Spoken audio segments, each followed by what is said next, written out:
कहते हैं राजनीति में कोई स्थायी दोस्त नहीं होता, लेकिन क्या राजनीति का पहिया इतना घूम सकता है कि जिस पार्टी को किसी नेता ने अपने हाथों से बंगाल में खत्म किया, एक दिन उसी नेता के उसी पार्टी के दरवाजे पर वापस लौटने की चर्चा शुरू हो जाए।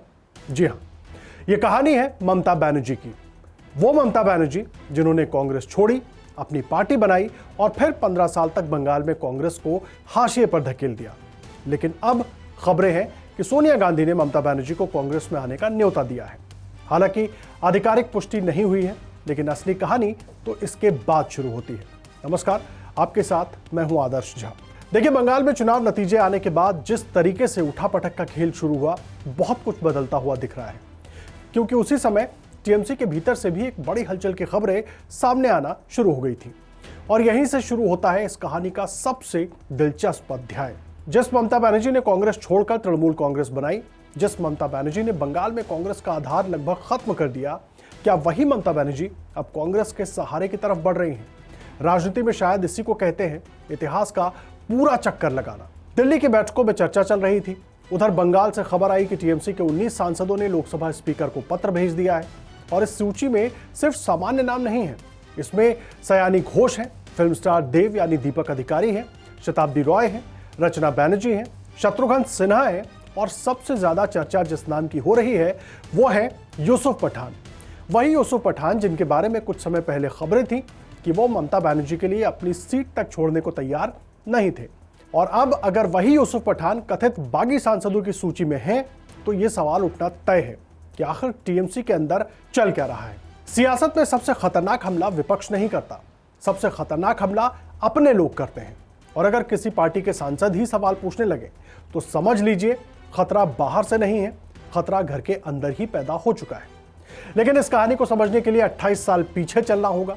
साल 1998 ममता बनर्जी कांग्रेस छोड़ती हैं, तृणमूल कांग्रेस का जन्म होता है, फिर 2011 आता है। 34 साल का वामपंथी किला ढह जाता है, ममता बनर्जी सत्ता में आती है और धीरे धीरे बंगाल में कांग्रेस सिकुड़ती चली जाती है। कभी जो कांग्रेस बंगाल में ताकत हुआ करती थी, वो तीसरे चौथे नंबर की पार्टी बनकर रह जाती है। और आज उसी कांग्रेस के साथ नए समीकरणों की चर्चा हो रही है। देखिए, राजनीति बड़ी दिलचस्प चीज होती है। यहां दुश्मनी भी स्थायी नहीं होती और दोस्ती भी नहीं, यहां सिर्फ हित स्थायी होते हैं। और शायद इसीलिए जिस कांग्रेस को ममता बनर्जी ने बंगाल में कमजोर किया, आज उसी कांग्रेस के साथ उनके रिश्तों की चर्चा हो रही है। लेकिन कहानी में सबसे बड़ा सवाल अभी बाकी है।